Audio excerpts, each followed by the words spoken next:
Good morning. एक बार फिर सभी का इस लेक्चर में बहुत बहुत स्वागत है। उम्मीद है कि सारे लोग अच्छे होंगे, स्वस्थ होंगे, बढ़िया पढ़ाई भी कर रहे होंगे और समय का सही सदुपयोग कर रहे होंगे। कल के लेक्चर्स में कॉम्बिनेशन ऑफ कैपेसिटर्स बता रहे थे, जिसमें इन सीरीज जोड़ करके हमने एक सूत्र निकाला था। दूसरा क्रम इसका है इन पैरेलल। इन पैरेलल का मतलब समांतर क्रम में जब जोड़ते हैं संधारित्रों को तो कैसे जोड़ा जाता है, क्यों उसकी आवश्यकता पड़ती है और क्या सूत्र फाइंड होता है। ध्यान से सुनिएगा, समझिएगा, बहुत आसानी से आ भी जाएगा। जितने भी संधारित्र समांतर क्रम में जोड़ने होते हैं, सभी संधारित्रों की पहली प्लेटों को एक निश्चित बिंदु से तथा दूसरी प्लेटों को एक निश्चित बिंदु से जोड़ देते हैं। जो पहला कॉम्बिनेशन पॉइंट होता है पहली प्लेटों का, उसको किसी विद्युत स्रोत से तथा दूसरी प्लेटों का जो कॉम्बिनेशन पॉइंट है उसको अर्थ मतलब पृथ्वी से जोड़ देते हैं। फॉर एग्जाम्पल, तीन संधारित्र है जिनमें धारिता है C1, C2 और C3। इन तीन संधारित्रों को हमको समांतर क्रम में जोड़ना है। हमने बताया समांतर क्रम में जुड़े हुए सभी संधारित्रों की पहली प्लेटों को एक निश्चित बिंदु से, इस निश्चित बिंदु से सारी प्लेटों को जोड़ दिया पहली प्लेटों को, और इस पॉइंट को किसी विद्युत स्रोत से जोड़ देते हैं।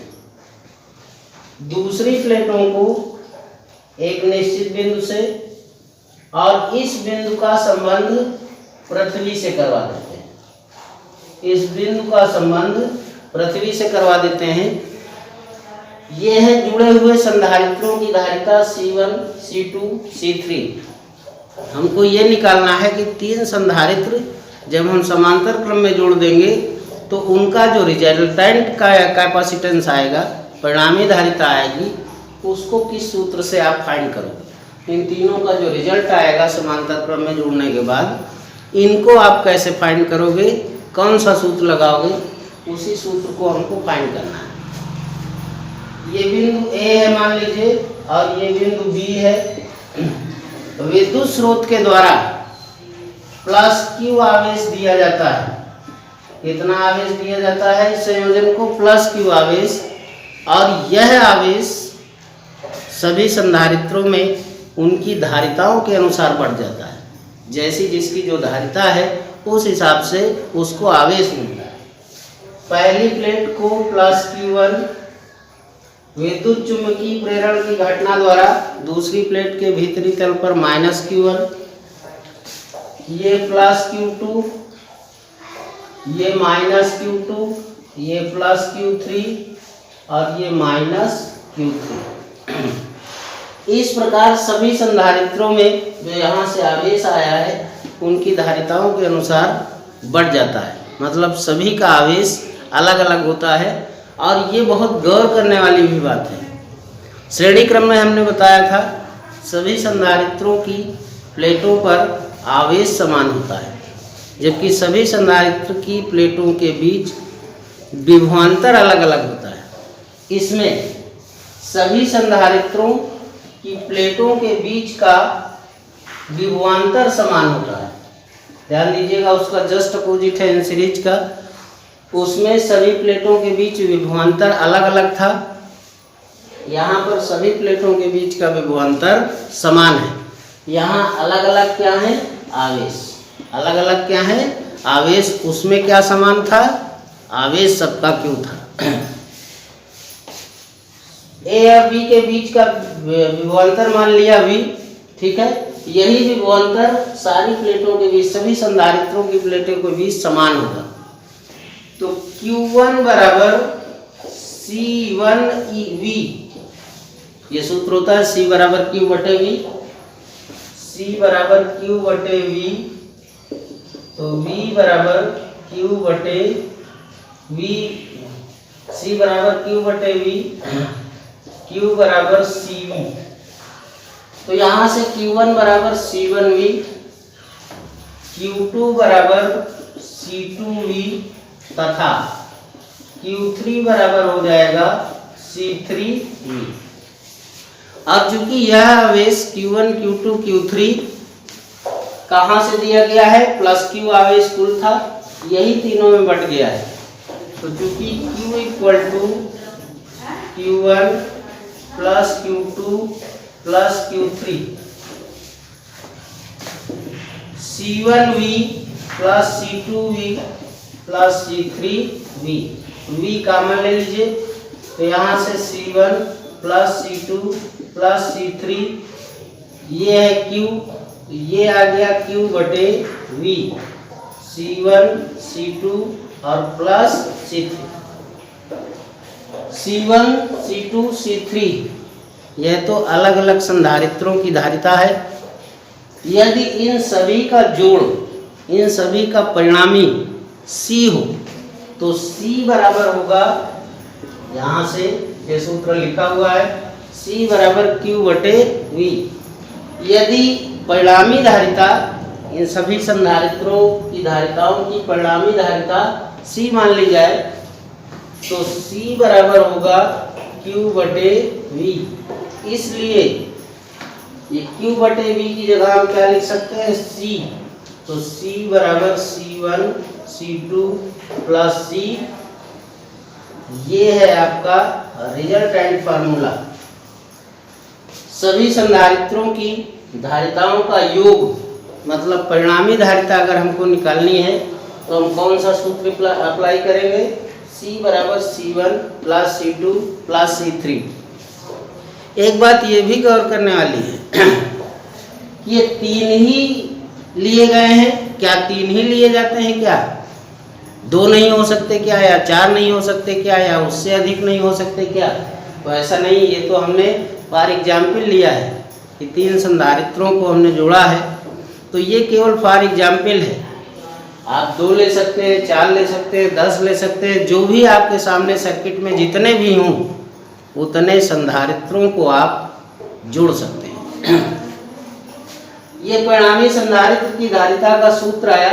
हमने कल भी इस बात को फोकस किया था कि जब श्रेणी क्रम में जोड़ते हैं तो 1/C, 1/C1, 1/C2 plus 1/C3, ये सूत्र आता है। समांतर क्रम में जोड़ा तो सूत्र आया C1 plus C2 plus C3। कल हमने एक बात को फोकस किया था कि हाई स्कूल स्तर पे आप कॉम्बिनेशंस ऑफ रेजिस्टेंसेस पढ़ के आते हैं, वो दिमाग में आपके बहुत बसा होता है और लड़के बहुत अच्छे से पढ़ते भी हैं। तो कॉम्बिनेशंस ऑफ रेजिस्टेंस जो होता है वो भी दो तरीके से जोड़ते हैं, इन पैरेलल और इन सीरीज। तो जब इन सीरीज जोड़ते हैं तो रिजल्ट आता है R बराबर R1 plus R2 plus R3 plus and so on, जितने भी हों। यहाँ पर ये इन सीरीज का रिजल्ट है और इस रूप का रिजल्ट यहाँ पर पैरेलल में आता है, C बराबर C1 plus C2 plus C3 plus and so on. तो इस बात को बहुत ध्यान रखिएगा, पैरेलल में जोड़ते हैं तो 1/R1 plus 1/R2 plus 1/R3 plus and so on. यहाँ पर जब जोड़ते हैं पैरेलल में, ये रिजल्ट तो 1/C, और यहाँ पर जब पैरेलल में जोड़ेंगे तो रिजल्ट आएगा C बराबर C1 प्लस C2 प्लस। कहने का तात्पर्य है कि रेजिस्टेंस से जस्ट अपोजिट रूप का रिजल्ट आता है। तो ये दिमाग में बहुत मजबूत से बैठा लीजिए कि जब हम कैपेसिटेंस के जोड़ेंगे तो जो रिजल्ट आएगा वो आपका रेजिस्टेंस से विपरीत रूप का आएगा, क्योंकि ये गलतियां बहुत होती हैं। इस समांतर क्रम में जुड़े हुए, जैसे कल हमने बताया था, श्रेणी क्रम में जुड़े हुए सभी संधारित्रों की प्लेटों पर आवेश समान होता है, विभवांतर अलग अलग होता है। यहाँ पर समांतर क्रम में जब जोड़ते हैं तो सभी संधारित्रों की प्लेटों के बीच का आवेश अलग अलग होता है और सभी प्लेटों के बीच का विभवांतर समान होता है। पहली बात। दूसरी बात कल हमने बताई थी कि श्रेणी क्रम में कब जोड़ना चाहिए, समांतर क्रम में कब जोड़े जाते हैं। श्रेणी क्रम में तब संधारित्रों को जोड़ना चाहिए जब जो दिए हुए संधारित्र हैं हमारे पास, उनमें जो सबसे छोटा हो उसकी धारिता से भी कम धारिता का रिजल्ट हमको अगर लाना है तो फिर हमको श्रेणी क्रम में जोड़ना चाहिए। कहने का मतलब न्यूनतम मिनिमम रिजल्ट पाने के लिए संधारित्रों को श्रेणी क्रम में जोड़ा जाता है। समांतर क्रम में तब जोड़ते हैं जब जो दिए हुए संधारित्र हैं उनकी धारिताओं में जिसकी धारिता सबसे ज़्यादा हो उससे भी अधिक रिजल्ट पाने के लिए हमको संधारित्रों को समांतर क्रम में जोड़ना चाहिए। तात्पर्य यह है कि न्यूनतम के लिए श्रेणी क्रम, अधिकतम के लिए समांतर क्रम। समांतर क्रम में जुड़े संधारित्रों की धारिता Q प्रोपोर्शनल C भी होती है, मतलब आवेश धारिता से अनुक्रमानुपाती होता है। तो ये दो संयोजन थे। अब ऐसा भी नहीं है, एक बात ये भी दिमाग में रखिए कि हर जगह केवल आपको श्रेणी ही जोड़ना पड़े या हर जगह आपको समांतर भी जोड़ना पड़े। ये हमको अपनी आवश्यकता के अनुसार या हमारा सर्किट क्या कह रहा है ये गौर करने की बात होती है। एक सर्किट में दोनों क्रम भी हो सकते हैं। कुछ आपके कैपेसिटर्स श्रेणी क्रम में जोड़ दिए जाते हैं, कुछ कैपेसिटर्स आपके समांतर क्रम में जोड़ दिए जाते हैं। तो जब सर्किट को आप हल करोगे तो ये जानना बड़ी चीज़ होती है कि कौन से कैपेसिटर किस क्रम में जुड़े। अगर ये कंफर्म कर लेते हैं तभी आप सूत्र अप्लाई करेंगे। तो महत्वपूर्ण सबसे यही होता है कि सर्किट में ये जानना कि कौन से संधारित्र श्रेणी क्रम में जुड़े हैं और कौन से संधारित्र समांतर क्रम में जुड़े हैं। जब ये आप सुनिश्चित कर लेंगे तभी आप सूत्र लगाएंगे, श्रेणी क्रम का या फिर समांतर क्रम का। फिर एक बार हम ओरल बता दे रहे हैं। श्रेणी क्रम में जुड़े संधारित्र, जितने भी संधारित्र जुड़ते हैं उनकी सभी की प्लेटों के बीच का आवेश समान होता है।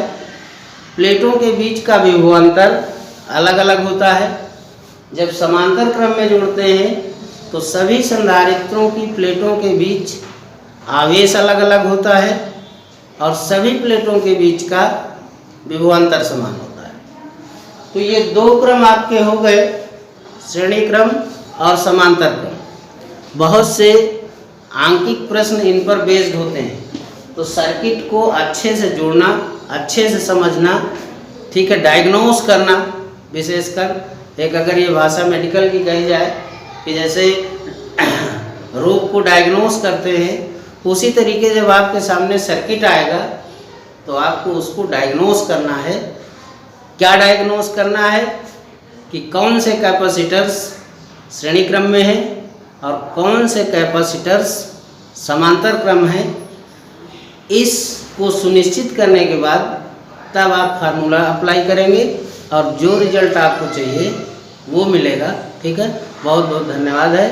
इसके बाद कल अगली क्लास में ऊर्जा निकालेंगे। तब तक के लिए